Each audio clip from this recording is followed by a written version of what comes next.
اعوذ باللہ من الشیطان الرجیم، بسم اللہ الرحمن الرحیم۔ نماز تہجد کا طریقہ تو یہ 11 رکعت نماز ہے، جس میں سے پہلی 8 رکعت آپ نے دو دو کر کے پڑھنی ہے، اور پہلی 2 رکعت میں سورہ حمد کے بعد سورہ اخلاص یعنی قل هو اللہ احد پڑھنی ہے، اور دوسری رکعت میں سورہ حمد کے بعد قل یا ایھا الکافرون آپ نے پڑھنی ہے، اور اگلی جو رکعتیں وہ آپ نے ویسی نماز فجر کی طرح جیسے نماز فجر پڑھی جاتی ہے ویسے پڑھ لینی ہے۔ تو یہ ٹوٹل 8 رکعت یہ ہو جائیں گی۔ اس کے بعد 2 رکعت نماز شفع ہے۔ تو نماز شفع جو ہے اس کی آپ نے نیت کرنی ہے کہ 2 رکعت نماز شفع پڑھتا ہوں قربتاً الی اللہ، اور پہلی رکعت میں سورہ حمد کے بعد سورۃ الناس پڑھنی ہے، اور دوسری رکعت میں سورہ حمد کے بعد سورۃ الفلق پڑھنی ہے۔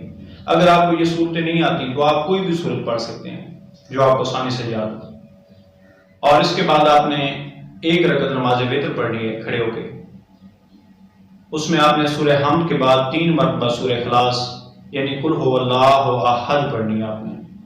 اور اس کے بعد 70 مرتبہ استغفر اللہ ربی و اتوب الیہ پڑھنا ہے، اور اس کے بعد 40 مومنین کے نام لینے ہیں، اور وہ اس طرح لینے ہیں کہ اللہم اغفر لے فلاں، یہ فلاں کی جگہ آپ اس شخص کا نام لے لیں جو آپ کو آسانی سے یاد ہو۔